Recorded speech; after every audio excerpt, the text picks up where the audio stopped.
we are live.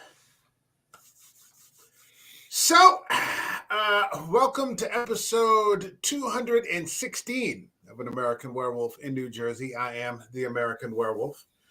In the house tonight, we've got Eric from Hey Internet Eric here. And Eric is always here when we're well, Eric's always here, which is always cool. But Eric's especially here when we're talking Stephen King. Yep, I've only missed one. Yep. Yeah. What was it? Was it Silver Bullet? No, oh God, no. We were here with Rod doing that one. The only one I missed was you and John did the Dead Zone. That's before I became a regular. Oh, yeah. Were you here for Carrie? Yeah. Mm-hmm. Okay. Oh, you were here for Carrie. That's right. Yeah. Okay. So you're always here for when there's some Stephen King going on. We don't focus or concentrate on Stephen King on this channel. But there definitely are some things that are worthwhile in his repertoire that are worth covering, and I think we've gotten a few of them. We should get to more as time goes by.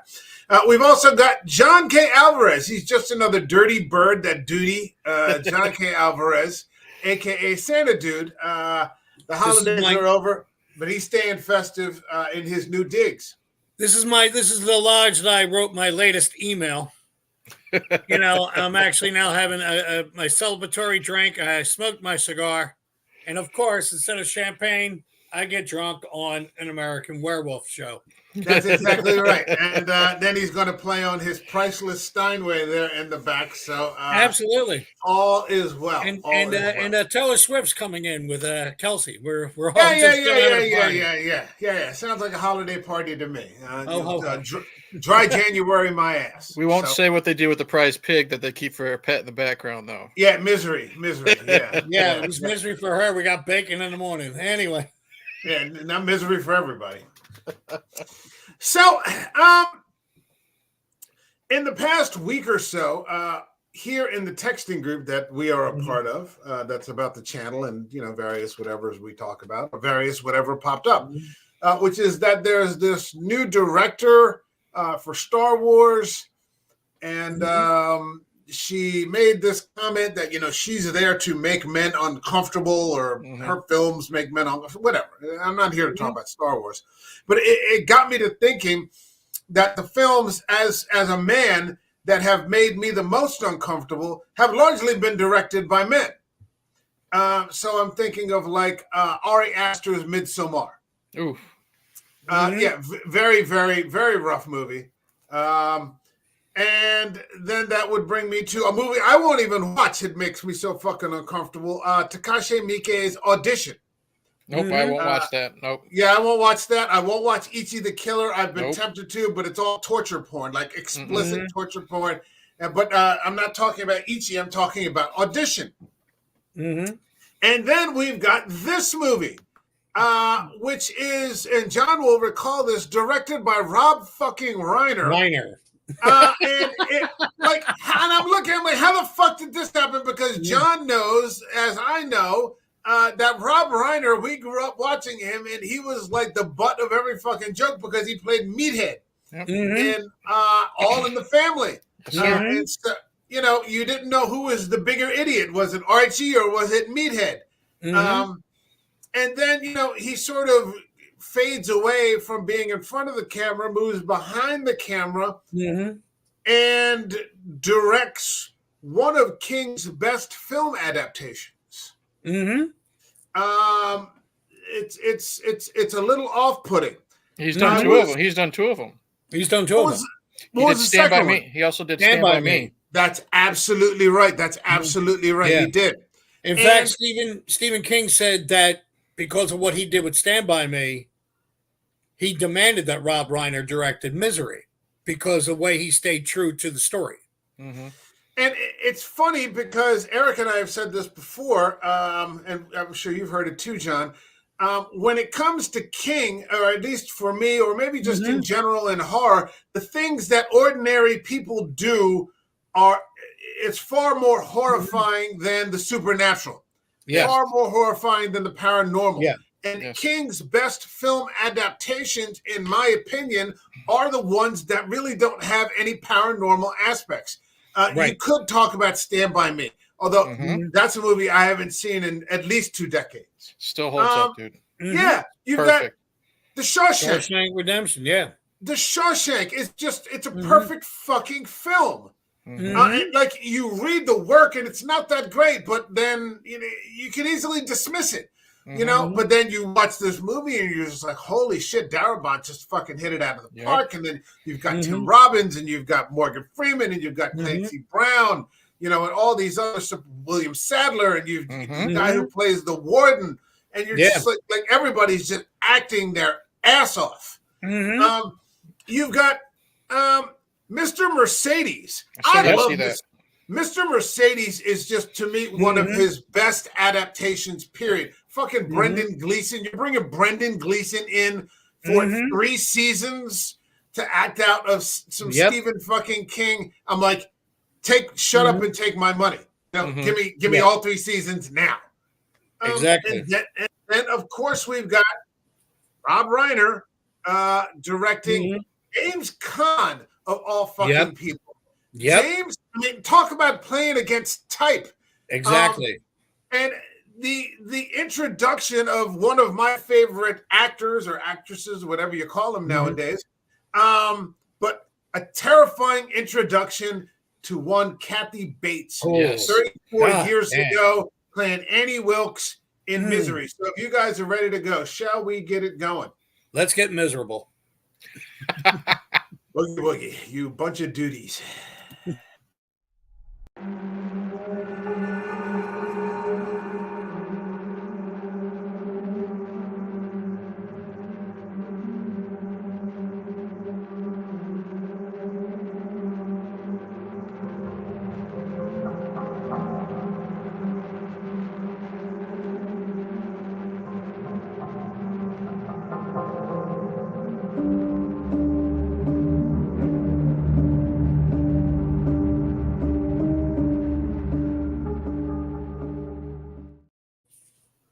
So, this is only actually the second time I've seen this movie, because it's not a fun movie. It's not a fun movie to watch. It's an awful movie to watch. And so, I started to look at it from the flip side. I'm like, do women get uncomfortable because they're always like the fucking victims, in the movie, the horror movie? Maybe this is how they feel. Most of those movies are crap anyway. Every once in a while, you get a good one when it comes to horror and this kind of thing. But this is only the second time I watched it. It isn't streaming anywhere. So I bought a $5 copy off Amazon, shipped it to me the next day. I'm like, okay, yeah, I can do that. And it's worth watching. Watched it for the second time. Held up beautifully. It wasn't slow. It didn't have any pacing issues. It just went from boom to boom to boom to boom to boom. And everything was like a boom. Ended with a boom. And then, she'd come back in all decompressed, after, blowing off, steam or whatever, fucking throwing lighter fluid on his quilt while he's laying in bed, doing all kinds of nasty shit. Why don't I get you guys, John, why don't you go first? Give me your impressions. Rob Reiner's fucking Misery. This is one of the movies where, excuse me, it's a cliche phrase, but it sticks every landing to me. It's suspenseful. It's scary. There's times I actually even laughed at it. I found some of the humor a little dark. It was surprising. The jump scares were genuine jump scares as opposed to a creature coming out and go, I mean, these are things that you went, oh shit, many, many, many times. James Caan is underrated in this movie. Yeah. Because you needed a strong man to be, for lack, and excuse the pun, crippled. Yeah. As in the masculinity for this. There's a friend of mine who was a writer. Another Rob Reiner movie that he was involved in, I should say, was Sleepless in Seattle, where Tom Hanks says to his son about meeting Meg Ryan, didn't you ever see Fatal Attraction? And the kid said, no, you wouldn't let me. He goes, well, I did it. It scared the hell out of me. Most men in America. That's another movie. Yeah. Right. That's a movie that'll make you fucking uncomfortable. The thing was, this movie came out a little after it, or a little before it. And there's people going, no, the one that scared me a lot was Misery. Okay. And it doesn't get talked about. It really doesn't. And it's such a good good movie. Oh, it really is. It's terrifying and suspenseful. Very Hitchcockian. Yeah, you could easily see, yeah. And again, Adrian Lin, another male director, directing the shit out of Fatal Attraction. Maybe one time we'll cover that because it does fall under the category of scary movie, man. Yeah, it's a thriller. It's definitely a thriller. Eric, what do you got for us with Misery? Shit, dude, I could talk about this. How many times have you seen it? I've seen this ever since it first came on the home video, like VHS, dude. You know, my mom, I've said it many times, she's the one that got me into horror. She's the one that got me into King. So Stephen King's been in my life as long as I can fucking remember, dude. And we've said it many times. It doesn't matter. You know, King creates all this weird shit, whether it's cats coming back from the grave, a fucking alien clown monster living in the sewer, you know, all this weird shit. But the biggest monsters are us. Whether it's Ace Merrill in Stand By Me, you know, Kiefer Sutherland, the woman in The Mist, you know, the Bible thumper, for lack of a better term, you know what I mean? Yeah, Mrs. Carmody. Yeah, anybody in fucking Shawshank Prison, you know what I mean? And then Annie Wilkes, because it shows just how sick and twisted you can believe it's an alien, you know, trying to eat children. You go with it, man. Right. What's scary is because you can believe that someone like this, Annie Wilkes, obsessed fans, we've seen it before with John Lennon and Jodie Foster, you know, everybody, you know, that one guy who was going to kill Bjork and killed himself on YouTube and all that jazz. It shows the extremes of how fandom goes. And that's what I think is truly scary about this film. If you look at it, especially as an adult now, especially in 2024, fantastic performances from a very, very small cast. Yeah. Maybe 6-7 people total, if you think about it. Khan he's not the tough guy, you know what I mean? He's the one taking the beating, and oh god, Kathy Bates, she draws you in. Oh yeah. And what I love about her and what truly makes her scary is she's happy-go-lucky until that flip of the switch, and then all the smile and all that stuff, it just it's gone. You know what I mean? But then when she's got that scary face, when she I don't know if it's like right after she hobbles him or she's got the gun or whatever, she just says, God, I love you.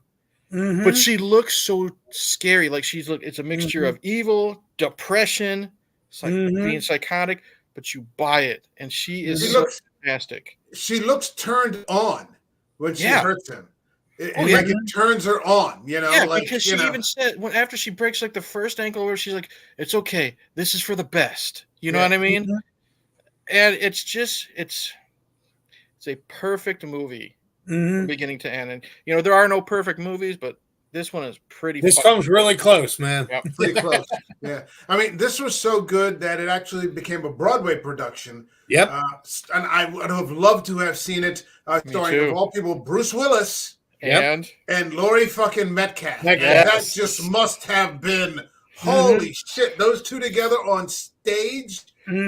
I'll tell you what, man. I know you and me, Mike, we love shitting on the Scream franchise. Okay, rightfully so. Yeah. But Laurie Metcalf can play psychotic. She's one of the players in Scream 2.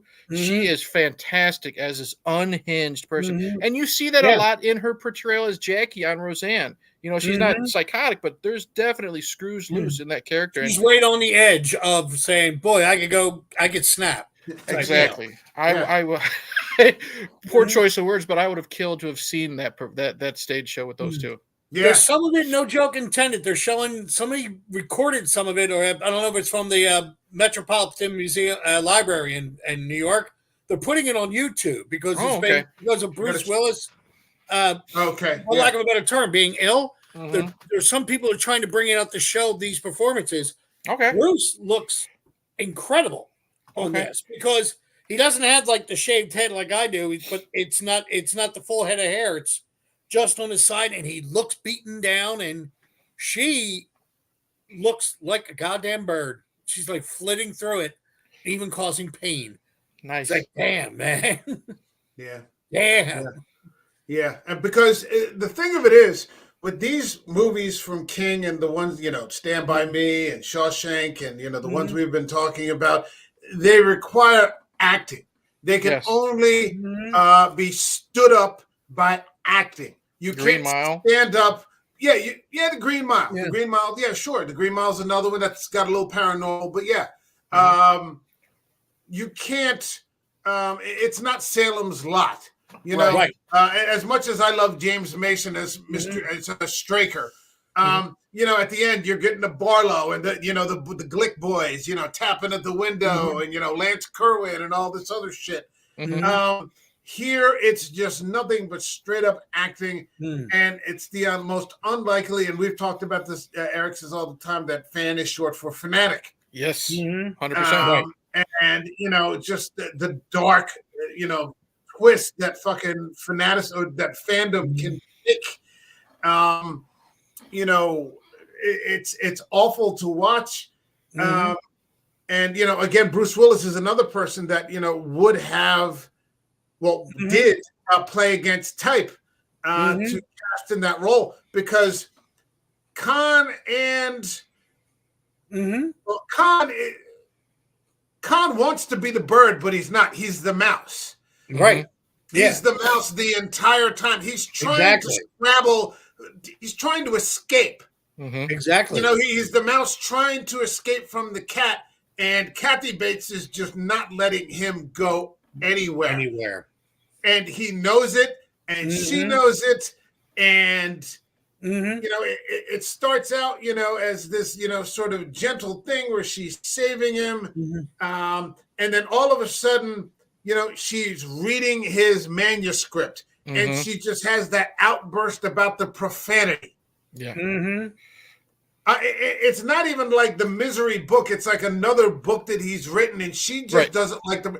And she just starts you see the mask starts to slip, and she just starts raving at him, and he's just sitting there in the bed looking at her like, what the fuck have I gotten myself into? And exactly, it's her being terrifying, coupled with him being physically, I think for what John said, crippled. He's got multiple fractures in both legs. Right. His shoulder is dislocated. Because you get the impression, if he was healthy, she might get the drop on him like she did with Farnsworth. And it's also great to see Richard Farnsworth in this. Yeah. That was fantastic. Because he was really good. He was really, really good in this. Hell yeah. As the sort of dismissive sheriff, bickering back and forth with his wife. Those are some of my favorite scenes when they're arguing in fucking bed. You know what I mean? Yeah. He's trying to read a fucking romance novel and stuff like this. When he gets the report, and I'm filing it now, and he puts it right on the wall. Yeah. I love shit like that. Hold on a second. We got a little comment here. It's Marty. What's happening, man? Marty. He's saying Pimp Tweet Ahoy. Marty, do you want to get in here? If you want, I'll hold on. I'll put the link in there, and if you want to hop in, it's in the. Put it in the comments with you now. If you want to just hop in and talk a little Stephen King. All right, there you go. So yeah, I mean, Khan is trying to play. He's just trying to get an escape, and there's nowhere for him to go. It's a rough thing. Well, the cat and mouse thing, Mike, is great. I mean, that's dead. That's dead on or spot on, perfect. About how to describe it. Yeah, Again, it's another thing. Like nothing is working in his favor. And that the little examples that might mean nothing, but come to pay off later. When he knocks the ceramic penguin over. Oh shit! Thank God he caught it. And unless you're really paying attention, he puts it back in the wrong spot. He puts it facing the wrong direction. My penguin always faces due north or due south or whatever the hell she says. You know what I mean? Who pays attention to that stuff? Yeah, except for her. So, and the thing is, like, at least for a first-time viewer, you know what I mean? Yeah. You're just too busy caught up being happy that he caught the thing. Not the fact that he pointed it in the wrong direction. And then when she finds that knife that he's hiding under the mattress, she's always 2 or 3 steps ahead of him. Yeah. And some of it is just luck. It's just bad fucking luck for Khan, like where he fucking fucking puts the painkillers, the medication in the wine. And she just has that, shiver, whatever thing, where she gets all nervous, because she vacillates between being this abuser and this sort of coquettish, almost, too shy to bat her eyelashes at him kind of, woman, which is actually almost more terrifying. And, she knocks the fucking wine over. Right. Yep. And the look on his face, he's like, oh, and we're groaning with him. You know what I mean? Yeah. And the line, here's the misery. He's like, yep. You got that right. Here's the misery. I'm stuck here. And actually, Eric, that's a great thing because it goes right back to Khan's performance, because I bring this up all the time, or at times. He says so much with his face and his look in this, because he can't say it out loud. Right. Because of who he's with. That adds so much to it, because I remember I found myself when I was watching it today, he was giving a look. I'm like, yeah, you're fucked, pal. I mean, sorry about that. Excuse my language. Yeah. But the look that he was giving, we'll be okay, John. Yeah, you're not. We talked about it earlier. I think it's a good idea that they got someone, Khan here or Bruce Willis on stage to play against type, because we've never seen these tough guys like this. So we're already attached. I grew up with Bruce Willis. You guys know Khan from like The Godfather and all these macho roles, and they are the victim. They are the meek. They are the weak, and you don't ever see that from these type of actors. And again, what helps is it shows that these guys are more than just beating people up, fisticuffs and stuff like that. And Khan is just so good. It's always when it's the three of us, so good with doing so little. You know what I mean? If you saw the list of people, because I saw a great documentary on Misery, and what the list of people who they asked to play Paul, they were all standard tough guys who, except for like one or two, who turned it down. Really? Like Warren Beatty wanted to do it and could not get it out. Yeah, I hate Warren Beatty. They asked Harrison Ford. They asked They asked William Hurt twice. They asked Robert De Niro. They asked Al Pacino. They asked Kevin Kline. And the thing about it was, I think for a lot of them, they did not want to show the vulnerability. There's a trick with actors, because I've worked with actors, either they don't want, their ego, their personality ego, their personal ego gets in the way. I don't want to show off that I'm weak. I'm like, yeah, but the character is, and that's what makes it powerful. Right. Yeah, the testosterone starts talking, and you next thing you know, you don't want to. But I think the minute they say I think he is, I'm like, oh fuck. You're thinking again. It's the point about it is like being vulnerable. Mike, we were talking about the Holdovers. The movie. In the preview, have you ever seen where Paul Giamatti makes that face and they go, the Holdovers, but it's this disgusting face and embarrassing? Yeah. I know two actresses and a director who turned around and said, I wanted to see that movie when I saw that face, because Paul Giamatti is not afraid to show that. Right. He's acting in it. Right. James Caan does the same thing. He's not afraid to show fear. Right. No. He's not afraid to show pain. And that you needed that for this character. Paul, James Caan, I feel is a great. He just recently passed. Right. Yeah, about a year and a half ago. About a year, okay. The early 23, maybe, all right. Mm-hmm. I always felt he never got his due. I agree. Because he had one movie, The Godfather. He's sort of in the second movie, had like the flashback for like 5 minutes. He did a great movie called Thief. Yep. That was a fantastic. If you ever get a chance, Eric, to see that. Okay. But I feel like, he's another guy who could have been a great leading man. Mm-hmm. And unfortunately, he did. I feel like, I don't know whether he didn't even seem to work that much. I feel like we should have seen more of him, and we never really did. And I mean, look what we're getting here. He's only, well, maybe not known for, but he's only really talked about in 3 movies. This one, The Godfather, or of all things, Elf. Every Christmas. Mm-hmm. Yeah, he did play it against Yeah. Those are the. But if I can let the old man in me come out for a moment, because I've been watching James Caan when I was sneaking in, or my mother was bringing me into R-rated movies in the 70s. Mm-hmm. He also did the original Rollerball. Oh, that's right. Yeah. He also did. There was the Killer Elite with Robert De Niro in the 70s. Yeah. He did all, but he also did song and dance movies. He was more. It's funny because they're also talking about Robert Downey Jr. after playing Iron Man for so many years, going back to independent films. He was more of an independent film type actor. He would do the big blockbusters that we know, Misery, Godfather, Elf, and things like that. But Thief was more of a independent film. So it was Rollerball. So they were lower budgets, and it had to bring the performance in, which is Alien Nation is a favorite. Yeah, Sci-fi movie. Another one. Somebody just said that the horror cat dad is here and said Alien Nation. Yeah, was that Louis Gossett? No, Mandy Patinkin. Mandy Patinkin was the other alien. Was his partner, Terrence Stamp was in it. Yeah, Lou Gossett was with Dennis Quaid in Enemy Mine. Enemy Mine.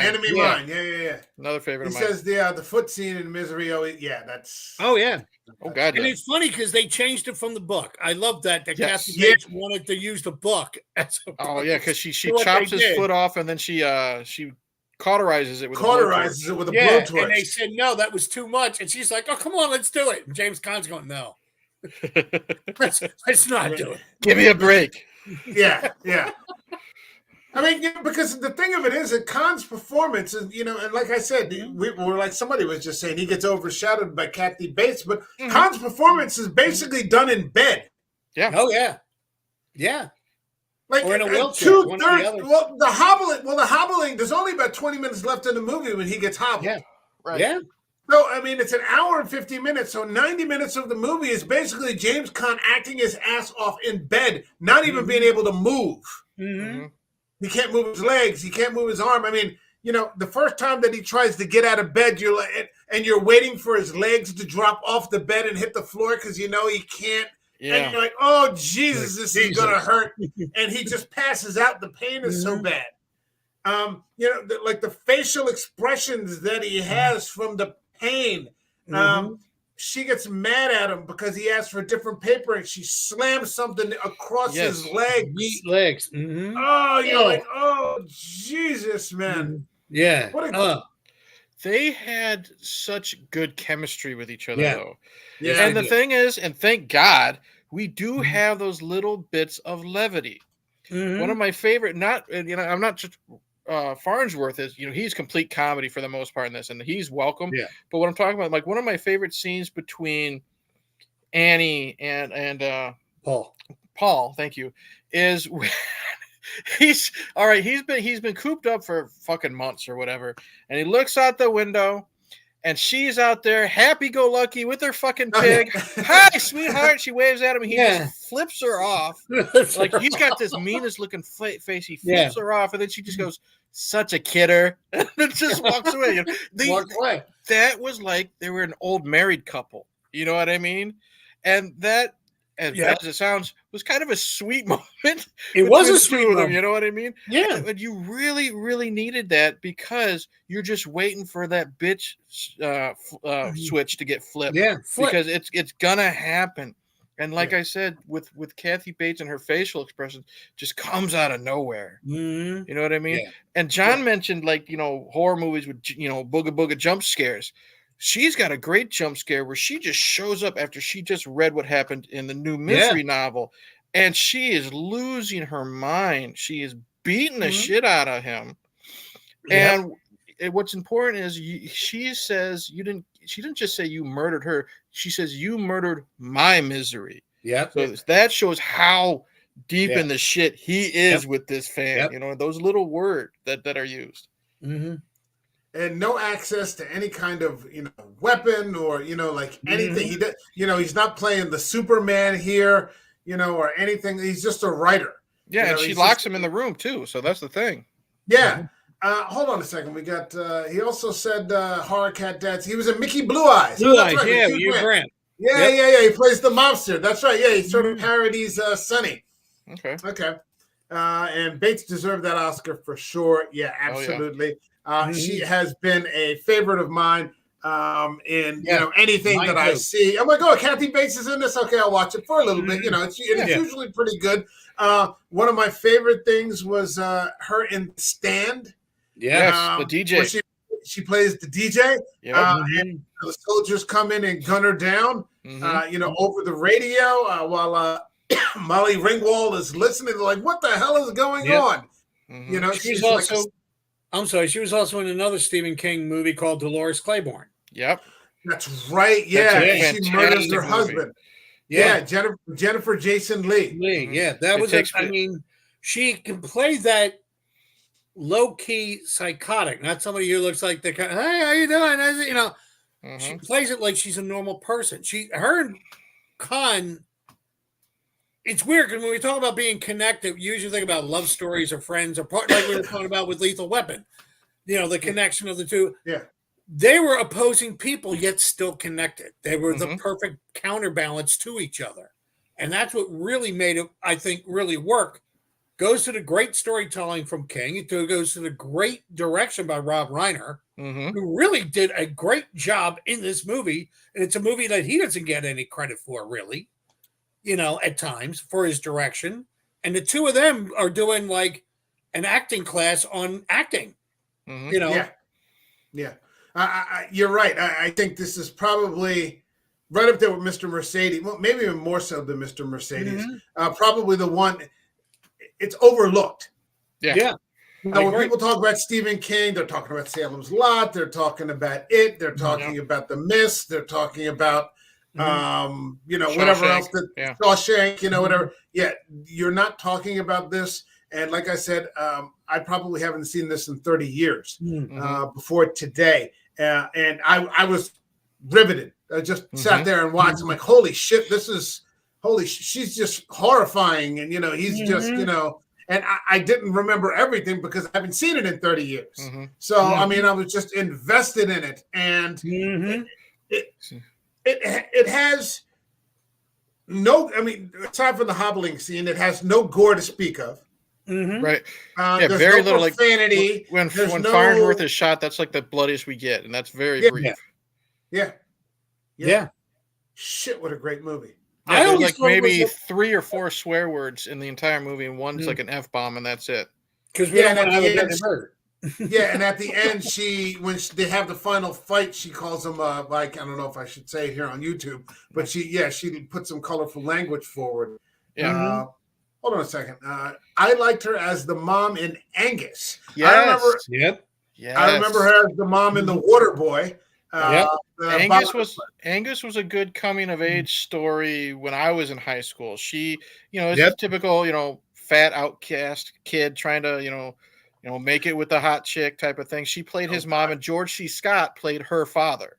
Yeah. Oh, really? It's a really good. I saw that movie. Coming of age movie. Yeah. Wow. I went on a date to see that movie. I went on a date with one woman and came out with another one because the date I was on didn't like Angus, and I'm like, shut up, this is a good movie. And she walked out, and a friend, I don't get. Next thing I know, we were dating, and this woman I walked out dating with, we dated for like 2 years. It was because over Angus is how it was. Because I was actually really moved by it. It's a very sweet movie. Yeah. All right. It's not just a physical thing. It's where she gets him to burn his own manuscript. Oh God, yeah. There's a lot of psychological, abuse happening here as well. Where he's like, well, it doesn't really matter because they already have a copy. She's such a fanatic that she knows every single thing that he does. She knows that he's not. She knows that that's the only copy. This, that, and the other, and. That sort of opens the door for the rest of, what's to come in the movie. She makes him burn his own manuscript, which he only really does it when she starts putting lighter fluid on him in the bed. So nonchalantly too. Yeah. She pours it all over the manuscript, and then she's talking, la-di-da, but she's swinging her arms back and forth and just doing it, spraying it. It's a little bit because I think he's actually at the desk. Yes, because she brings in that little barbecue. A little grill. Yeah, she brings in the grill. And what's smart is I don't know if they did it on purpose or if it's just one of them happy accidents. He's wearing like gray sweatpants, so you can see the little bit of lighter fluid land on his legs. You know what I mean? And again, like I said, she's just doing it so nonchalant, talking to him and just shooting it everywhere. It's your choice. You know what I mean? You know? Absolutely. Yeah. She's not even like referencing that she's doing it. She's not making any threats. She just keeps talking about the manuscript. And it's a great power play, though. You know what I mean? And she doesn't do it like deviously, like she stands over him and pours it on him. Like it was just so casual. And you're like, son of a bitch. How hard do you want this to be, Paul? Mm-hmm. All you got to do is burn it. Yeah. Yeah. And it's funny because from being the writer's point of view, I know a lot of playwrights, when he burns the script, they go, this is the saddest part of the movie. He was about ready to cry. They know what it's like to write that one. I'm like, fuck. Well, I mean, it's his work, too. She's humiliated him. She's broken him. He's been completely fucking emasculated. That's the first emasculation that occurs in the film. Not where it would be different if she burned his manuscript. Right. Yeah. But to get him to do it, to burn his own work, it's devastating. Yeah. How many times has James Caan been crippled in this movie? I mean, literally or figuratively. It's God, how many times he got beaten down and got back up as a character? Yeah. Whew. Yeah, I mean, when he escapes, or when he, starts moving around the house and he picks up the phone and there's no phone. It's there just for decoration. It's just there for decoration, or she's removed it while he's there. Yeah. Because, with her being one step ahead, and she does say, she lifts up that hairpin, I found your key. You know what I mean? When did she find the key? Did she find the key 3 days ago? And that's when she, stripped the phone type of thing. So it's she's so fucking crazy. She knows if there's a hairpin missing. She knows if, the penguin is turned, in the wrong direction. Yeah. Like what the fuck, and it's just. And the thing is, if you think about it, she is, again, she's playing with her food. She's letting him think he's getting somewhere. She's letting him think he's making progress. And then that freight train, boom. Drops right down. And then, we start to get into the what do you call it? The photo album, Memory Lane. Oh, geez. Oh, and you find out that she's kind of one of those angel of deaths that you hear about, like doctors and nurses and medical professionals who kill their patients. She's like a fucking serial killer. She's been killing babies. Yes. Babies. She's been killing fucking babies. Yeah. And you're just like, what the fuck? It's a hell of a question as to why she's even out of prison. Right. Like how did you get out? I mean, it's just holy shit. And it shows how long she's been a fan of Paul's, because when Farnsworth is doing his research, she says something, when she's found not guilty or whatever. It's either direct quote from one of the Misery books or something Paul himself has said. You know what I mean? And that just shows how fucking long she's been obsessed with this man and his work. Yeah. I hadn't seen it, like I said, since it first came out. But when Farnsworth was in there, I immediately knew that Farnsworth wasn't going to make it. I'm like, there's no fucking way that Farnsworth is going to get out of this one, And unfortunately, he's just, he gets got. And, he's such a great actor. My wife is huge on those Anna Green Gables movies, and he's in like all three of them. And I haven't seen Richard in a lot. It's mainly this, but then I'm not a big David Lynch fan at all. You know what I mean? Because when David is weird, he's really fucking weird. Yeah. He's out there. But excuse me. Out there. However, my buddy Alex, you know who Alex is, Mike. From Two Bearded Losers, my friend, my other co-host. He knows I don't like Lynch movies, but he says he knows I like Farnsworth. David Lynch directed a G-rated Disney movie based on a true story starring Richard Farnsworth, and it's called The Straight Story. It's about a man who is dying of cancer. It's also got Sissy Spacek in it. Oh, is this the one where he gets on the tractor?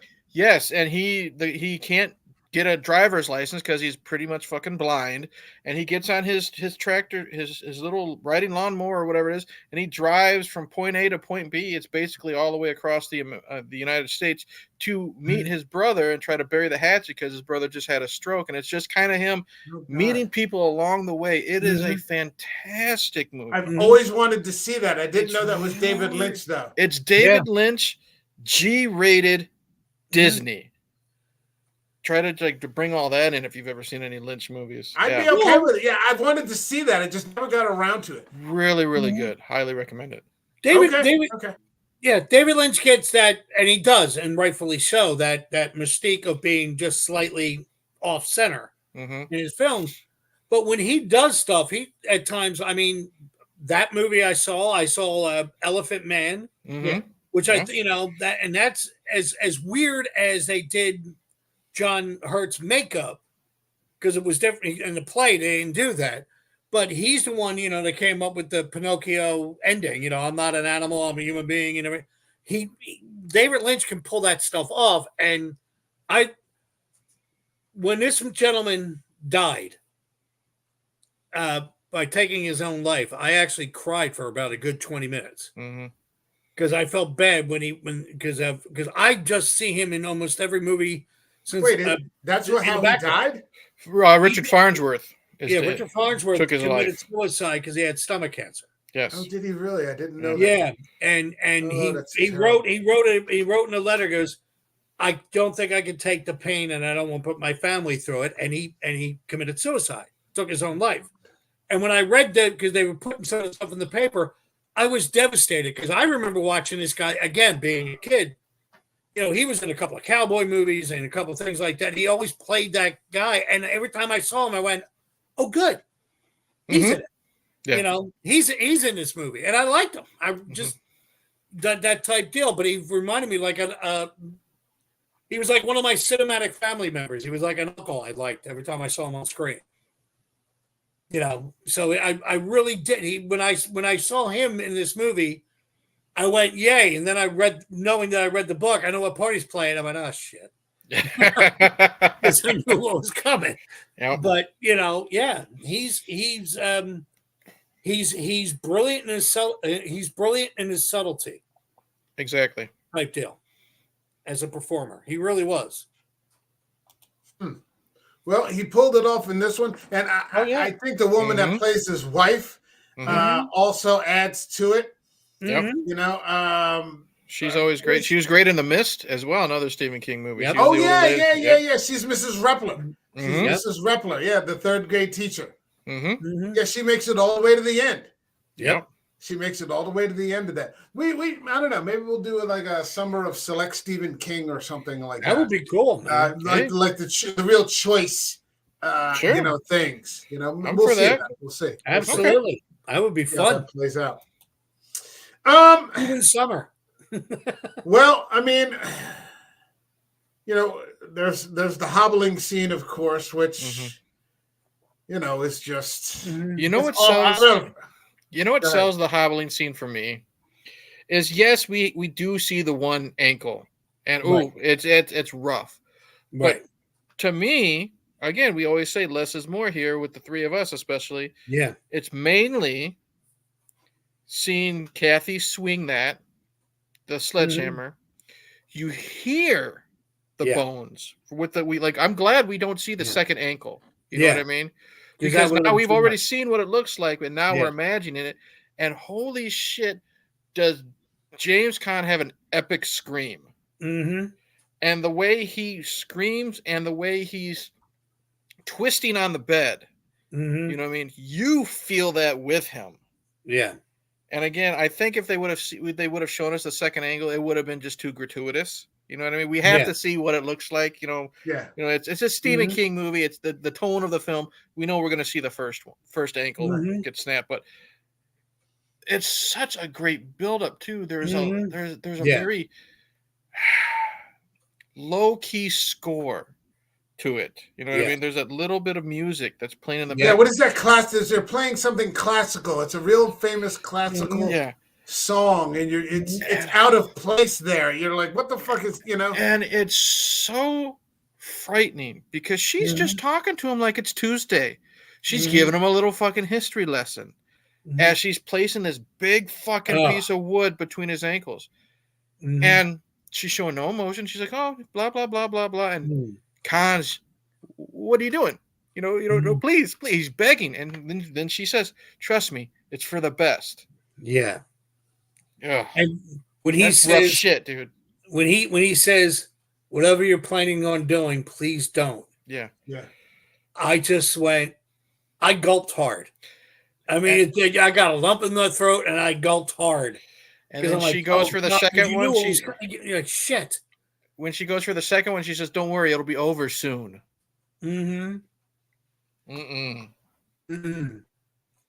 damn, man. Yeah, it was scary. It was creepy. And even now talking about it, I'm going, yep.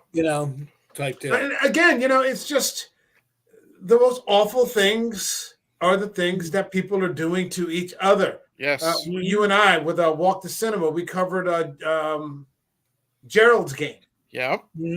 And you're just like, what the fuck, and it's awful. Bruce Greenwood is fucking great in that, but he's just, and then Henry Thomas. Yeah, and you're just like, what the fuck, oh man, and I think King's work doesn't get enough credit in that way.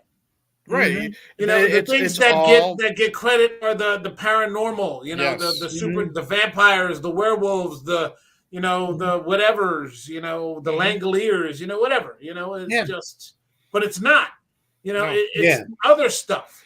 One of the worst characters. I mean, my God, we have an idea coming up soon, which I won't spoil, but I'm struggling with some things to choose. What episode I'm talking about. Yeah, exactly. And a lot of them is from Stephen King movies. I agree, and rightfully so.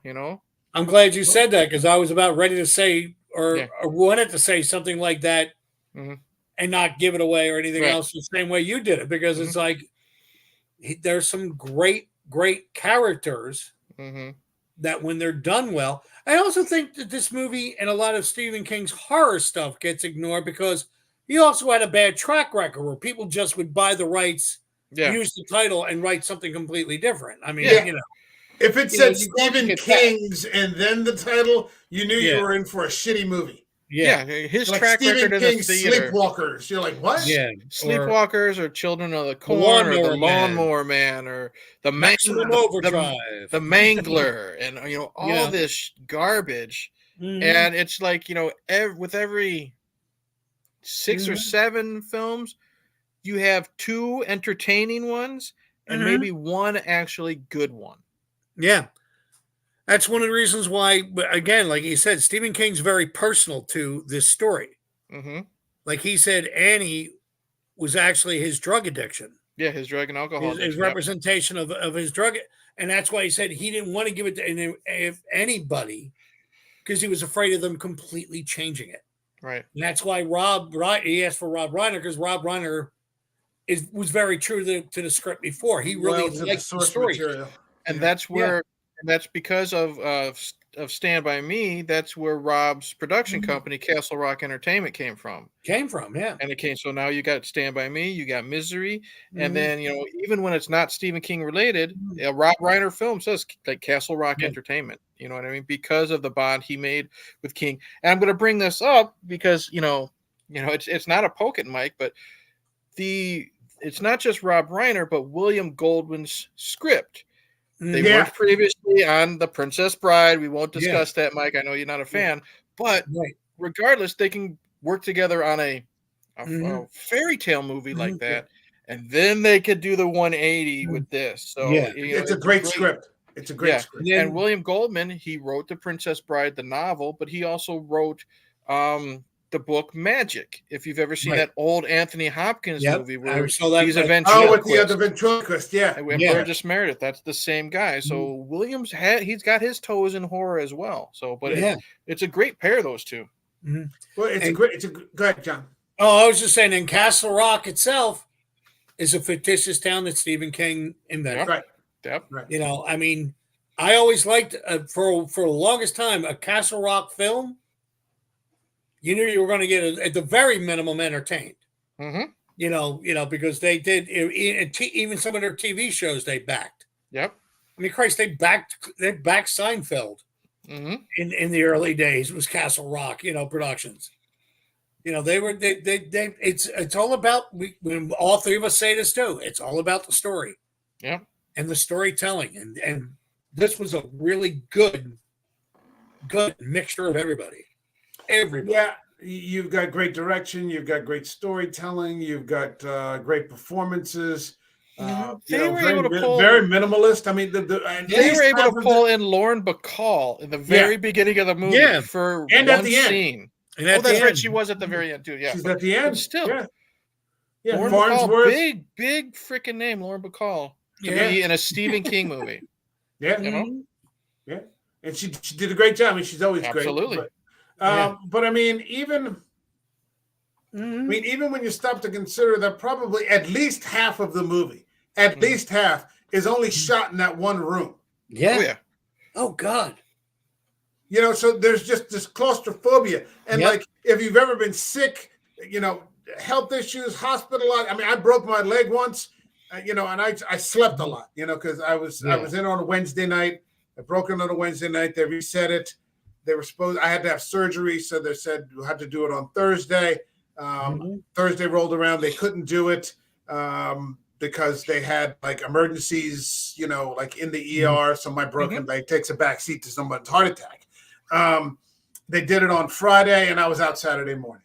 But it's not fun. Like laying in a he must have been in that bed for months. Enough to write a fucking novel. I mean, this isn't something that takes place over the course of a weekend. He's in there to heal. He's almost healed. Then he has his legs rebroken again. If you think about it, again, and the movie starts. He's in a car accident in a blizzard, and when it gets to the scene, where he's flipping her the bird, you see some of the snow has already started to melt. Yeah. So that's a very simple way of showing the passage of time. The way his bruises on his face at least start to disappear as the movie goes on. Heal. So Yeah. Well, we finally get towards the end of the movie where he is able to rewrite this thing that she is essentially dictating to him, or at least, not allowing him to go outside the lines. And I thought the scariest performance that she had in the movie was when she started talking about the cereals that she saw in the theater as a child. Yeah. And all the kids, they would go from 1 week to the next, the Lone Ranger or, the Shadow or whatever. And, she just starts raving about how even when she was a little girl, that's not fair. They cheated you. You're like, what the fuck is wrong with this? She's just that shit fucking crazy. And it's not like crazy. It's not like, I need a therapist crazy. It's, you need to be in a padded room. Yeah. Yeah. And at the end. But they always do that. Right. Yeah. But they always do that. I was damn, man. Well, I was going crazy. Oh God. I also think that one of the things that makes this movie great is it's the fact that Khan, in the end, when he does make his play, all the abuse that he's taken, all the pain, the torture, this, that, or the other. When the worm finally fucking turns, it's so fucking sweet. Yes, you are fist pumping, and it's he does a lot of acting with his face when he's holding up that twisted final chapter, and that fuck you look on his face. What he's saying, who does Misery end up with? You know, is it this guy or this guy? And then he says, it's all right here. You know what I mean? Yep. That addition of that line, it's all right here. You know what I mean? You know he's gonna burn that fucking shit, and she's gonna lose it. And I love how he burns it, and she dives. Yeah. It doesn't. She ain't gonna be able to read that shit after it's burnt, but she doesn't care. She dives to pet it out, and then he lifts up that heavy typewriter. Great. Again, you might not notice it the first time you watch it. There's a couple montages. You see him. He's lifting up the typewriter. Yeah. You think he's just doing regular exercising. No, he's getting used to the weight. He's gearing up. He's already planning on what to do when he's writing that story. You don't pick it up when she kills Farnsworth that he sees that lighter fluid. Yeah. And I guess he scuttles it away. Yeah, he scuttles it away. Yeah. And you're like, I saw it, and I'm like, what the fuck's he? Because she's coming down the stairs to kill him, because she's like, they're going to find us. Yeah. You know, and you're not going to get to live. I'm not going to let you live, and I'm not going to go back to prison. So we're just going to murder-suicide here. And he's like, I got to finish the book. You know, that's the only thing that, you know, and that gives her pause. But at first, I couldn't figure out because I hadn't seen it, you know, so long. What the fuck is he going to do with that lighter fluid? And then you find out at the end. And again, you know, this fight that he's having, he's doing it from a wheelchair. You know, and so he's just so physically, you know, limited in being able to fight back. But I think also, you know, when he takes that burned manuscript and he's shoving it down her throat. My favorite line in the movie is actually in that scene when he lights the match and holds it. You can't do that. He goes, why? I learned it from you. I learned it. Yep. You saw him go just equally as nuts as I would say. You want, okay, I'm matching you now. Play this game. Yep. Let's you know, I don't want to say like a cheesy line from like an 80s action film, but yeah, let's dance. You know, it was like that. Fine. And boom. Oh my God. It was like, here we go. Strap in. Here's a question, and Eric, you might be best suited to answer this. What was the last good Stephen King film? Was it? Because I didn't like part 2. I own both of them, and I own the original with Tim Curry, of course. I did enjoy chapter 2, but if the 2019 It was the one when they're children is definitely the superior of the two. I think that's the last. I think that's the last really good, if not great, Stephen King film. But what is? I mean, has there been anything recent? I mean, he's been quiet on the film adaptation. He's still. They got that Salem's Lot, but that doesn't. It looks like that's just going to get quietly shelved. Yeah, I'm looking right now. I mean, because it's basically been. Well, they like Peacock stuff. Doctor Sleep was 2019. Oh, Doctor Sleep, Doctor Sleep, Mike Flanagan. Let's see here. Okay, here we had 2019 was Doctor Sleep. It Chapter 2. Okay, the first It was 2017. Gerald's Game was really good. That was 2017. Yeah, okay. And then it was a whole lot of garbage until 2007's The Mist.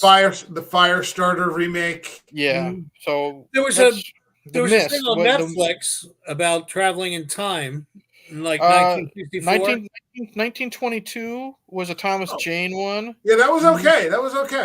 Yeah. Okay. But so in my opinion, from The Mist in 2007, he didn't have a really good one until 2017, 10 years later, with It and Gerald's Game. 11/22/63 was pretty good too. What was it? But that was a little while ago. Yeah, that's one I was talking about. Yeah, that's the TV show with James Franco. He's trying to go back and stop the Kennedy assassination. Yeah, the assassination. Yeah, that wasn't bad at all. And again, if you haven't had a chance to see it and you get a chance, please do. Brendan Gleeson and Mr. Mercedes. It's a television series. They aren't films. Yeah. And the first one is not paranormal. The third season is not paranormal. The second season is a little bit paranormal. But that first season where Brendan Gleeson is just a retired cop trying to solve this crime that he couldn't solve while he was active duty is just fantastic. Fantastic. Hold on. Cat Dad is saying, yeah, chapter 1 definitely way superior. Yeah, Firestarter. Yeah, they did remake Firestarter, which was okay with Zac Efron. It was that fine. was the one where the girl got the Razzie and they were remember we talked about that. You shouldn't give a 12-year-old girl a Razzie. Yeah. You know, that's kind of cool. Yeah. Unless you're her younger brother. In which case, then you can give her the Razzie. Yeah. I saw this thing on X the other day, and it was this kid, little brother, big brother thing, and the little brother pitches this ball to his big brother, and there's two brothers and the dad. The dad's like, as long as no brothers get hurt and nobody's windows get hurt, I don't care what you do. And he just turns around, and the brother throws it, and the big brother just cracks it. And I guess he thought he was going to strike out his big brother. And the big brother is just such a dick. He raises his hands up in the air. He's like 6-7 years older than his little brother. He just raises his hands up in the air and starts proudly strutting down the yard. And the other brother just starts shrieking and screaming. That's how young he is. He's so upset. You know, that it's like an 8-year-old and like a 14-year-old. He just starts screaming. And people were saying, like, people in the comments like, this is child abuse, and people are like, have you never had an older sibling? What the fuck? This is what it is. I would have looked at it and said that was a Tuesday in my exactly. You had a big family. Yeah, you got a big family. So hold on a second. We got some more comments here. We got Nanette and Jack Culture. Hey, Nanette. Hello, saying Nanette. hello, everyone. Thank you for stopping in. I appreciate it. And we got Slasher Fred, man. I haven't seen you. Wow, we haven't seen Fred in a while. Welcome back, dude. I think that Misery is kind of like a version of Sunset Boulevard, because instead of it involving a writer being held against his will by a former celebrity, it's held against his will by a psychotic fan. Now that was interesting because Julia sent me something too about this, and I think she said that this reminded her of something to do with Rosemary's Baby. Just hope you'll remember the sequence where the protagonist tries to get to the phone mirrors the scene in Baby Jane, where Blanche tries to get to the phone. Right. So I could see that. Like, and that's worthy to steal. Actually, you know, I've never seen Baby Jane. No, I always thought it was a really good counterbalance to the storyline, not so much the movie, between that and The Shining. Two writers isolated by snow. The writer in the one goes crazy, and the other one, it's the person he's with goes crazy. You know, type deal, or goes insane. I always wondered if Stephen King said, I wonder what happens if I flip the switch instead of the writer going crazy on the woman, have the woman go crazy on the writer. I really did often wonder that. Maybe his wife just pissed him off one night. He turned around and said, he turned around like he said about the addiction, but I was wondering, going, it's isolation, it's snow, it's that whole guys. You remember when we talked about Midsommar? Ari Aster said that was just about a bad breakup. I'm like, what the fuck kind of relationship were you in where you had to write Midsommar to fucking exercise? What she do? Murder his dog or something? Yeah, who are you dating? Like fucking Bin Laden's sister? What the fuck? Dude, I was in a relationship with somebody, and when we broke up, she killed me in a play. Oh wow! Her character based on me in a play, and then gave me the play to read because she wanted me to work on it, and I gave her notes back. And she went, "Didn't you realize that was you?" And I'm like, "Oh, sweetheart, the women who want to kill me, that line is long. You might want to bring a book. If you're there for 6 months, we give you a hat." You know? and she started laughing, and we've collaborated since. But she's like, "I can't." I'm like, "You realize it was you?" I'm like, "Yeah, I was well aware." I've wanted to kill John K. Alvarez, and all I got was this shitty. Yeah, I was going to say all I got was this lousy T-shirt. I wanted to kill John Alvarez. All I got was this lousy T-shirt. I mean, think about it though. It's it's the and I think that's why I'm drawn to this movie and to The Shining, because of that writer's concept. I can see that. There is that sense of, and also when this movie came out, I cannot remember the actress's name, but the TV show was called My Sister Sam. Yeah. And it was Pam Dawber and an actress who played her younger sister. I know it was the same thing. The fan came in, walked up and said, "Hi, I'm your fan," and shot her through a screen door and killed her. Yes. And she was like 21, 22 years old. Holy shit! This Yeah. whole concept of the fanatical fan. The obsessive. Yeah. The obsessive I mean, fan. Rebecca Schaefer. Thank you. Because we were going, and Michael J. Fox was talking about it. He had somebody. David Letterman was talking about these obsessive fans that you really would worry about them hurting you, type deal. And in the beginning, people kind of, for lack of, I don't want to say blew it off or said there were only isolated incidents. She was on a TV show for a year and a half, and was killed. She was only 21, and the guy that was an obsessed fan, a 19-year-old, who somehow, I mean, I'm not going to go through the Wikipedia. You guys can do it yourself, but he somehow got her address, and he literally showed up at her front door and holy shit, man! Shot her through the screen. 21 Thank years God old. I don't have any fans. Yeah. We're your only fans, Mike, and we trip when we try to walk. Yeah, and I know where you are right now, so I'm not worried about it. Podcast, Hunting the American Werewolf. That's it. You know, then you might get people. Yeah, you probably have a bigger podcast than me. Jesus Christ, it's just the way it works. Hold on a second. We got Nanette. She says, "Did you know that Stephen King wrote Misery because of how his fans reacted to him writing Eyes of the Dragon?" I did not know that. I didn't know that. I love Eyes of the Dragon. I thought it was great. I love it. Yeah, I thought it was great. I love that they brought Flag back.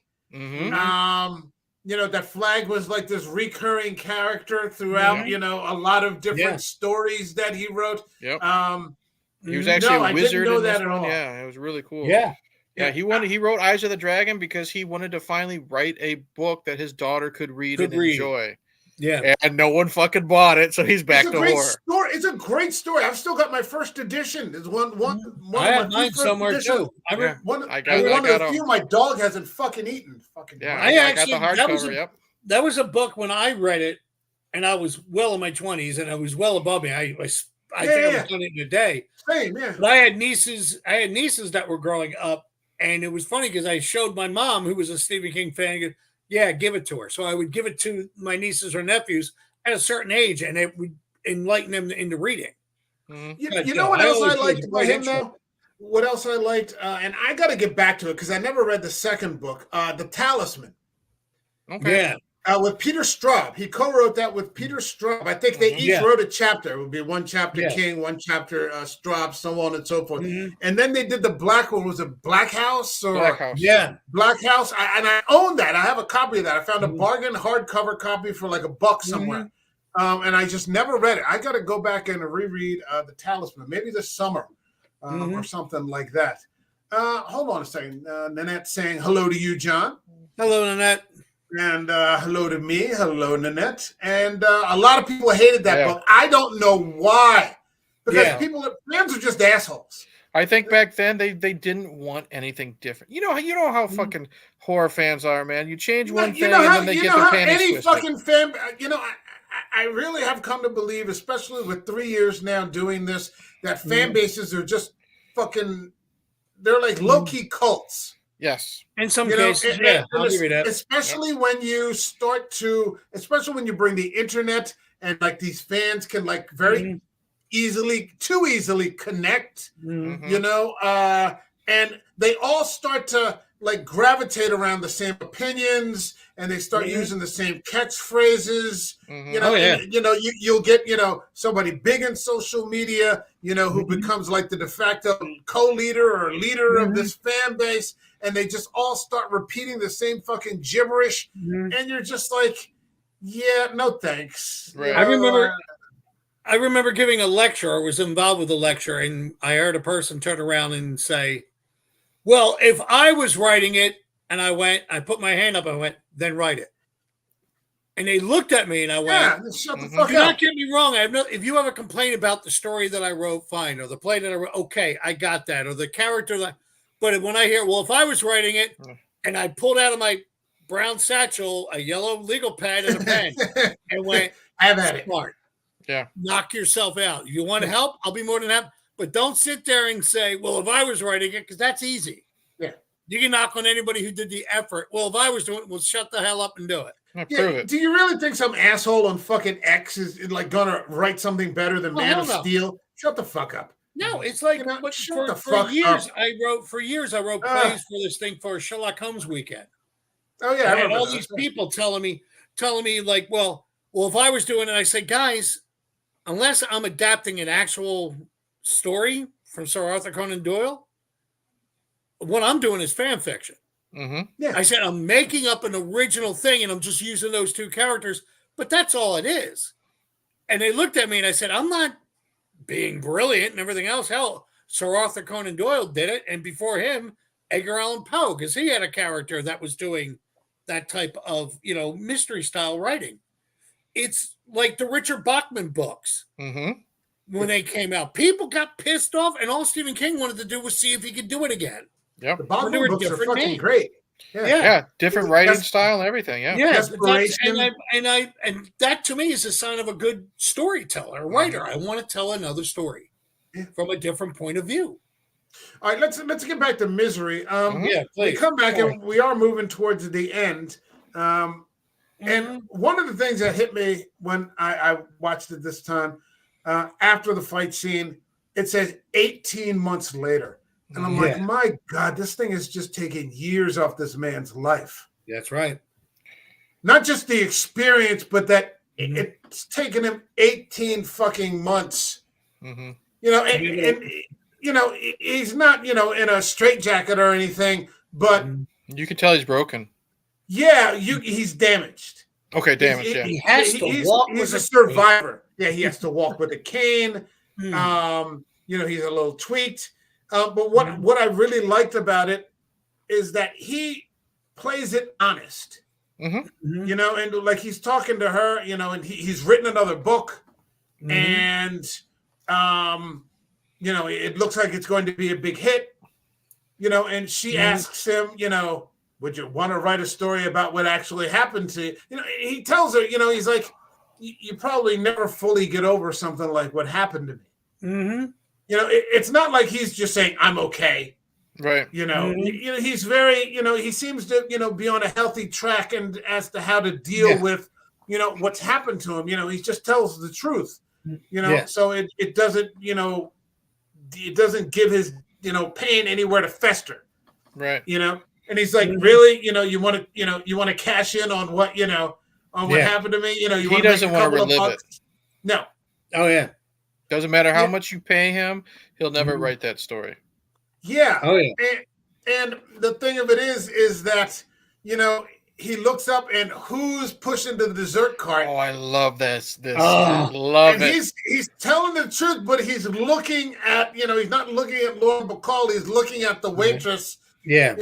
And then who is it? But aren't you, Paul, whatever. Sheldon. I'm your number one fan. And it just ends with him. And, she's kind of a big girl, there's some similar, physical features, broad-shouldered, What I love about that ending, because it's one of those perfect, because it's Kathy Bates pushing the dessert cart or whatever, and then it switches to the actual waitress. It's one of those what the fuck moments. Like she's dead when she gets hit. We don't know. Yeah, she gets hit in the face with that paperweight. Is she dead? Is she knocked out? Well, no, she falls and then hits that typewriter and smashes. That's right. And she dies with her eyes wide. Her eyes are wide open. That's how you know she's dead. All right, she is gone, but still, you have that. What the fuck is going on, woman? Because again, it's the way Khan's looking at her. He's looking at this lady. He's and it's like tractor beams, dude. He is not taking his eyes off of her. And he's waiting for this person because it's not Kathy Bates, obviously. It's not Annie. It's just another waitress. And that waitress is like, I'm sure she said something when she gave them the steaks or whatever they're fucking eating. He's just waiting. All right, say it. I'm your number one fan. And he's just, that's why I don't think he wants to write the story and relive it, because he can't get away from these air quotes number one fans. So he's always going to have that reminder, regardless of if he puts it on paper or not. You know what I mean? And I even liked it at the end when at the last look he had. Yeah, it was almost like he was cowering. because she was looking down on him. Yeah, great. Yeah, he looks so vulnerable. You knew he would never be able to do it. And Lauren Bacall is going to ask him that question again. Oh, she's going to bug him every time he's writing a book. She's going to ask him that question all the time, and he's not. No. And she's going to be throwing more and more and more money his way. Mm-hmm. And I hate to say it, eventually, Mikey, you're a wrestling fan. Every man has a price. The $1 Million Man always says. I've heard that, eventually, but I've seen people walk away from it. I have, and it's a big step, because when they walk away from it, then they turn on you, type deal. Yeah, I don't see him. I don't see him doing it. I don't see him writing that book. I don't see him writing that book. I don't see it happening. But I mean, like I said, I haven't seen it in 30 years. Watched it today. Fantastic film. Yep. Fantastic. Is there any aspect of the film that we did not cover that you'd like to get into? I dug the music. What was the song that's Shotgun? It starts off with Shotgun. Yeah. Shoot it to me. Yeah, and he's just driving in that old Mustang. Losing control of the car and everything else. Yeah. The music throughout it, I thought and that reminded me a lot of Hitchcock. It was like the violin strings and everything else that which Hitchcock had a tendency to use to build the suspense. That actually I thought was a very nice incorporation. They could have really made this overpowering, orchestration type deal, which was used at the time, but they didn't. It helped you build the tension as opposed to overwhelm you. The story itself was going to do that. Mm-hmm. And I think that was something that was appreciated. I felt anyway. Okay. Eric, anything we didn't get into you want to talk about? Not really, but this just goes to prove that when Rob Reiner gets into Stephen King territory, he hits a home run. Mm-hmm. Two of the, in my opinion, even though they're never really talked about because we're always talking about the ghost and the goblins when it comes to Stephen King, two of the best loyal, for the most part, and best acted all around, directed, set design, all this stuff, Stephen King movies filmed are from Rob Reiner. It's Misery and Stand By Me. So this man, say what you want about him, currently, whatever, it doesn't matter. As a filmmaker, if he's in Stephen King territory, he knows what he's doing. And those two movies right there are proof. I still stand by, no pun intended, saying that Stand By Me is probably, when it comes to adaptation, the best Stephen King movie. You know what I mean? When you're talking from page to screen, it's the best one. And Misery is sadly never mentioned. Actually, it's funny because I saw it today. There's a list that I heard somebody talking about. Barnes and Noble made a list, and they removed a lot of the horror-esque movies, but they said the movies that were honest to Stephen King's work, the top 15 books, number 15 was The Shining, compared to like the book itself. Yeah. But number one, they said, was Misery.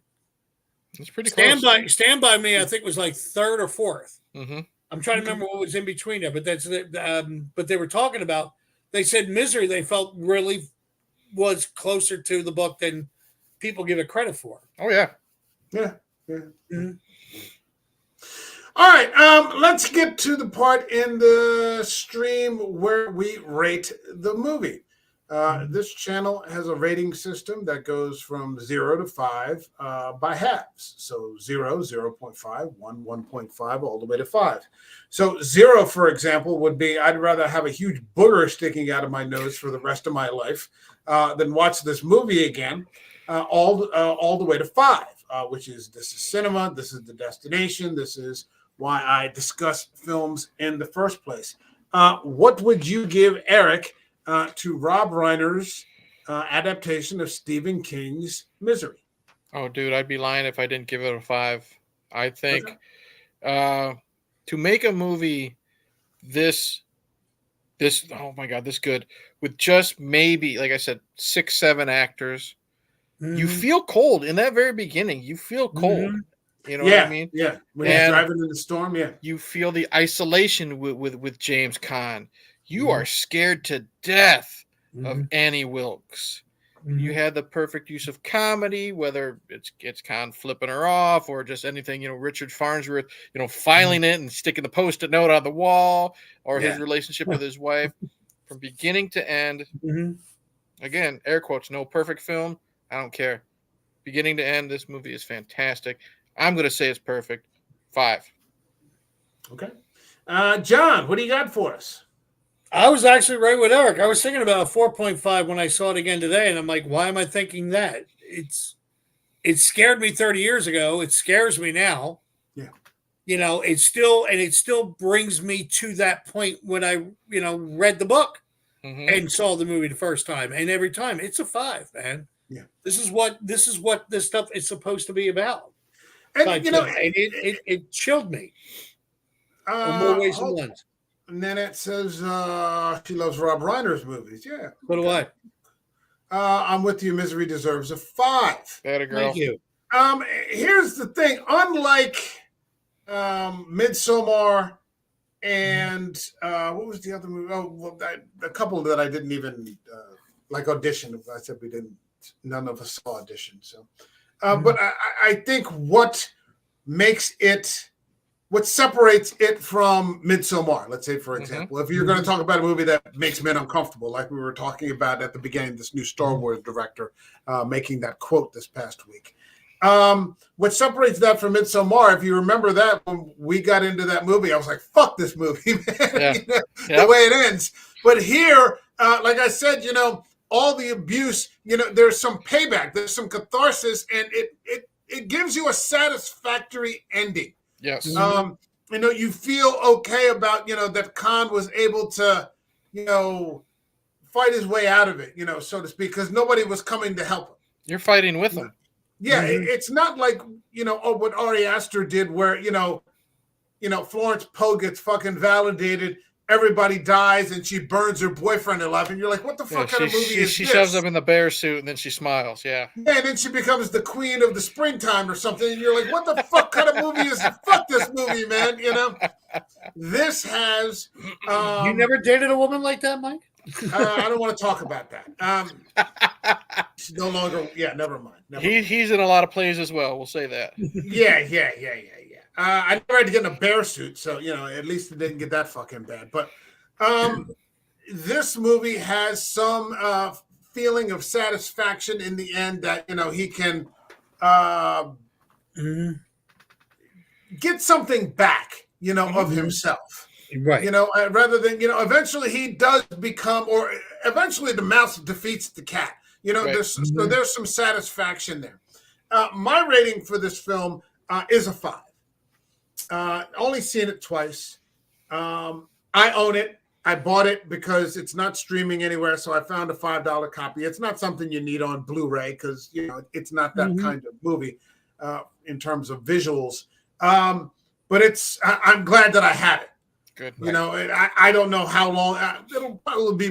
It won't be another 30 years until I watch it again. I'll probably watch it again before that. But yeah, I'm glad to have it in the collection now. So it works out fine. So yeah, I'm giving it a 5, an absolute 5.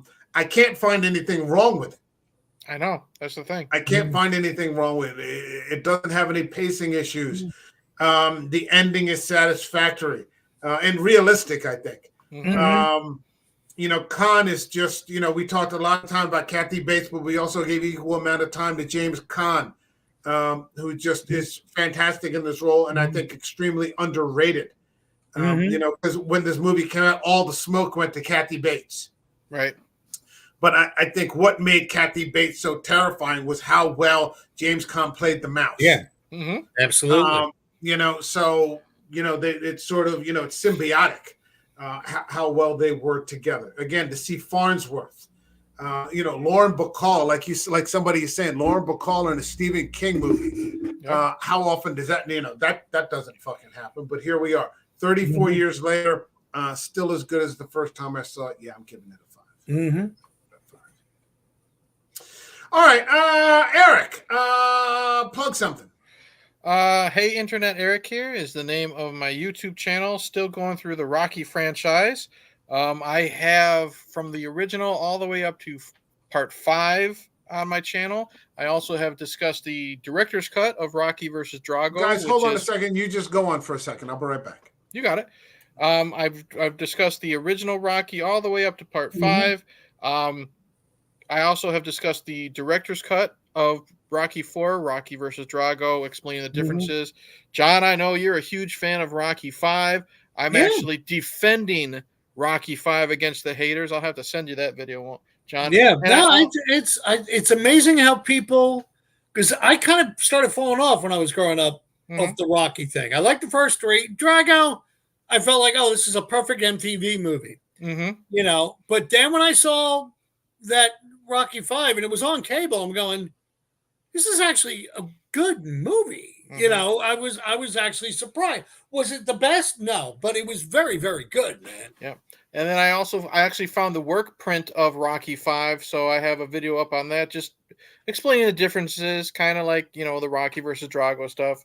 And then by this weekend, I will have a video for Rocky Balboa up, and then probably by next week when we have the next American Werewolf in New Jersey episode, I'll be done with all the Creed films. That'll be up.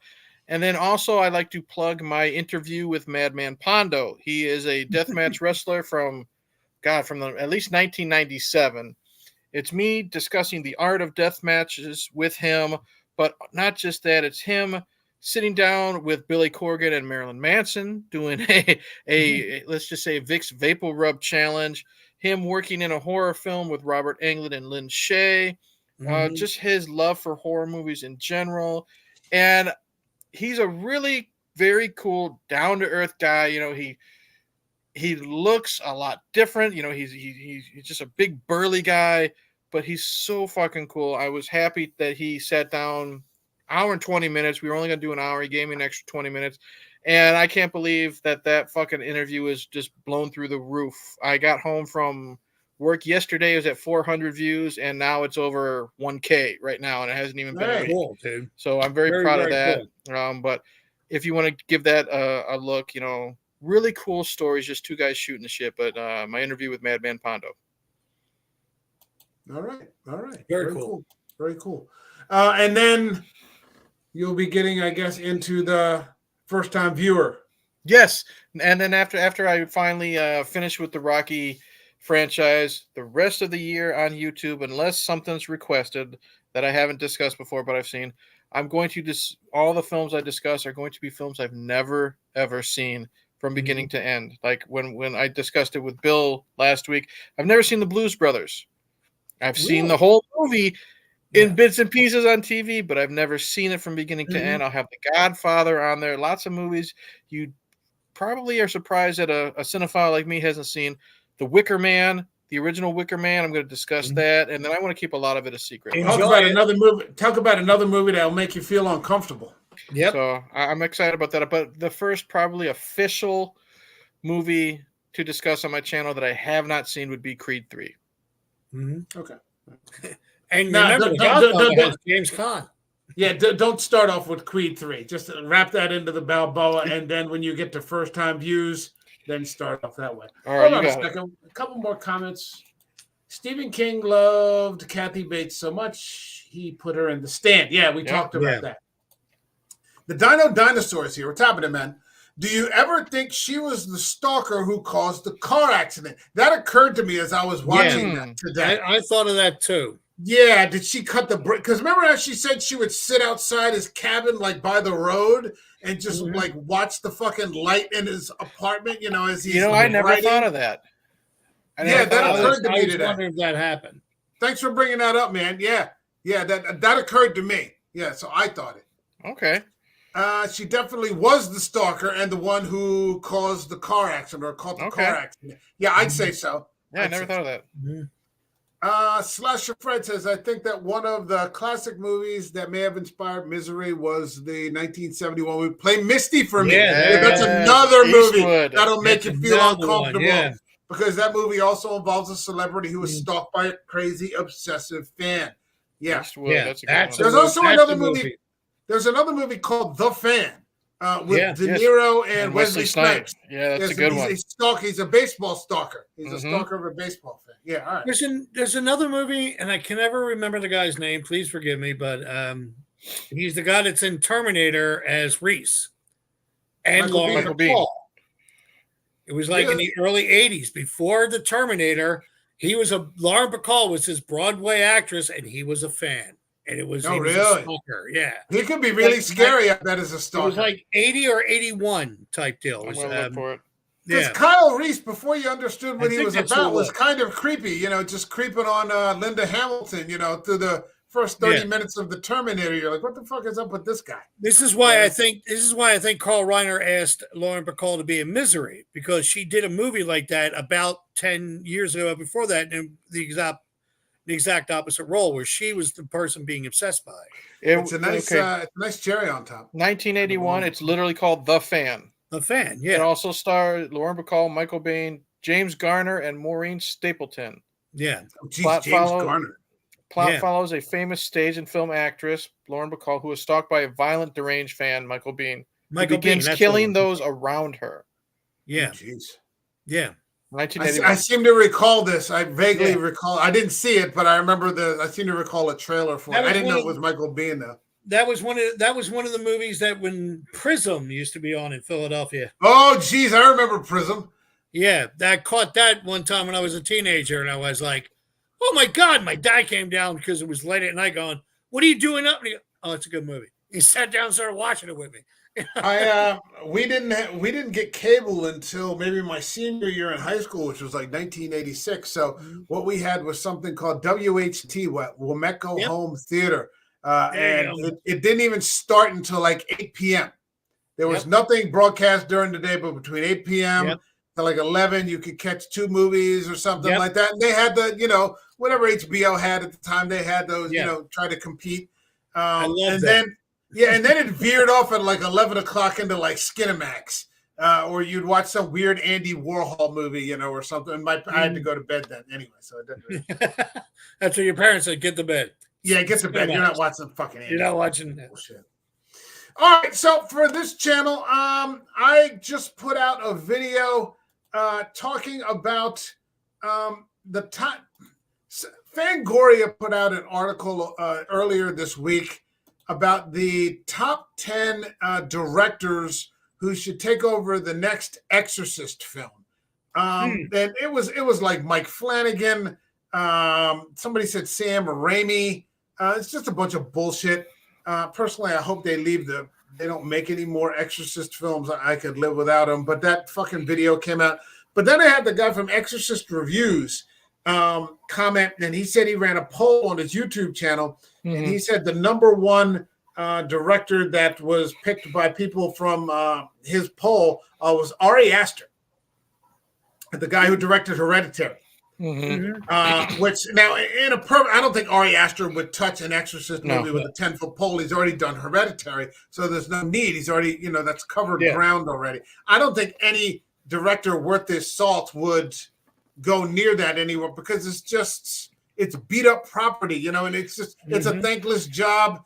And I mean, I don't see why, but the video came out this week. I commented on it. You saw my comment. It was like, did whoever wrote the fucking article, did they just Google it? Like John Carpenter, Eli Roth, did they just Google horror writer or horror directors and just throw it in there? Come on. Yeah. So but that video is up on my channel. If you want, check it out. Leave a comment. Maybe you have an idea for a director. Next week, I'll have some more relevant content coming.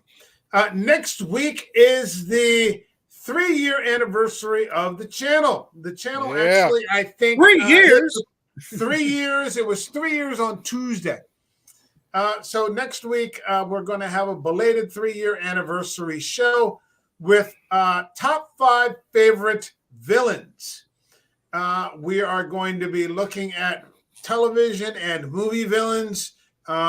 Also, each participant in the channel, John, stop scaring everybody. How many times do you have to say that a day? Yeah. Shit. If I got $1, I'd be out of debt. Every panel member will also get 1 honorable mention and 2 minutes to discuss it. So it should be an entertaining show, lots of fun. because everybody's bringing something that is their personal favorite. Mm-hmm. Julia will be there with us. Oh, nice. Nice. And yeah, that's going to be a fun show. So look forward to that. 3 years. Will be 217 shows at that point. That's not bad for a 3-year run, and no end in sight. So that'll be good. What I'd like to get to after that, we'll continue with Cold and Scary though.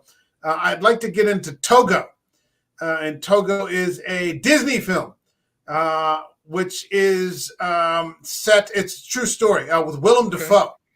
Oh, wow. Okay. It's the true story of something that takes place in an extraordinarily cold and scary setting. And it's a fantastic film. I love it. Maybe we'll get into that next. Do you still got that plan for this Sunday?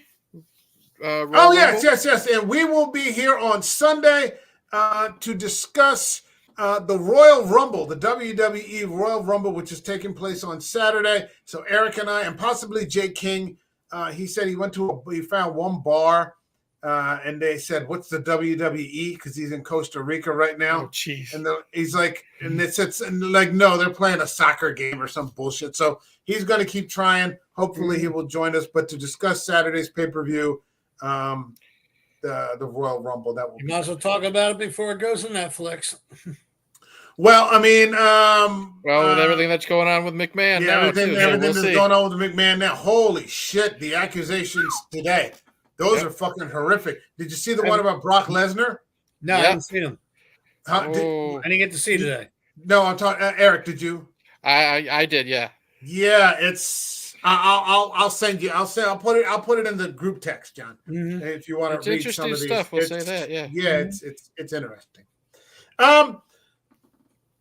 Also, one thing I want to mention, and then we can move on and bring this. I have a second channel that I have not created the first video for. I said I was going to do it this weekend. I'm going to do it tomorrow.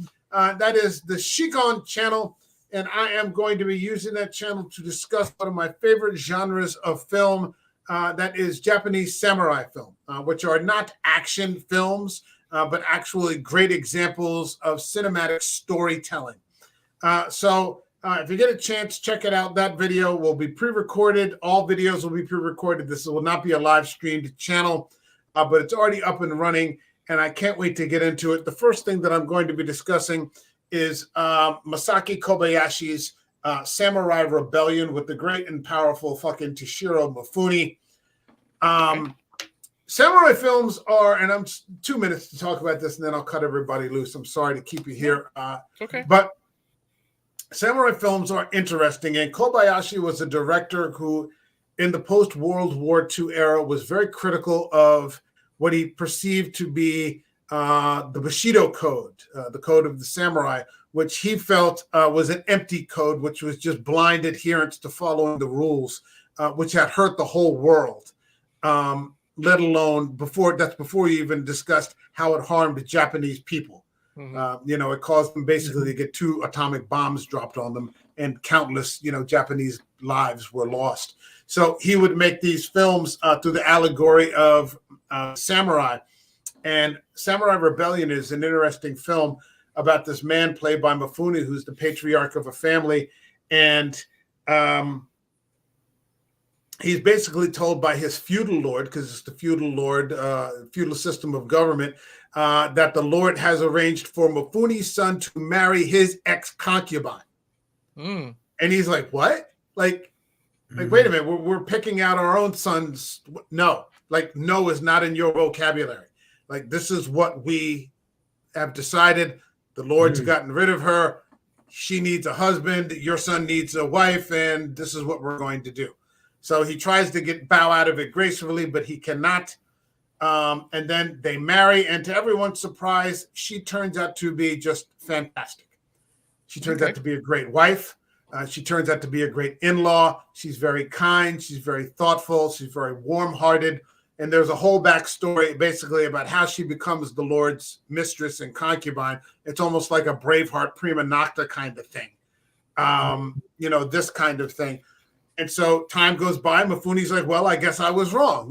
Glad to be wrong. This sort of thing. And then a certain amount of time goes by, And what happens is the Lord just fickly decides that he wants her back. So you're going to get your marriage annulled, and I'll get you another wife, and I'll get her from a higher ranked family, and you'll be happy about this. And that's where the trouble comes into paradise, because basically the family is like, there's a limit to what you can ask of people just because you're in charge of us. Like, she's our family now. We're not dogs where you can just take our young and we're just going to wag our tails at you. But of course, in order to say no means things are going to get bloody, because the feudal system of government does not allow for you to say no. And it's just a fantastic piece of storytelling. And what he's really doing is criticizing what's happened in World War II. Okay. So that will be my first video. I've got about 50 movies lined up, already ready to go. Lots to do with that, so I can't wait. But Kobayashi is just a fantastic director. And he didn't make movies like Kurosawa. Kurosawa made these brave, sort of heroic movies, with Mifune and all these other people. Kobayashi had something completely different to say. Dino Dinosaur says, Antonio Banderas in The Skin I Live In will scare you out. You never saw the ending coming. Okay, so Antonio Banderas is kind of... That one I got to find. I didn't hear that one. Yeah, all right. All right, my thanks to Eric from Hey Internet. Eric here. My thanks to John K. Alvarez, just another dirty bird. We will be back next week. We'll be back on Sunday for the Royal Rumble discussion, and then we will be back next Thursday for the top 5 villains. And thank you all to everyone in the chat. And we will see you all in the next video. Have a good one, everybody. Cheers. Be well.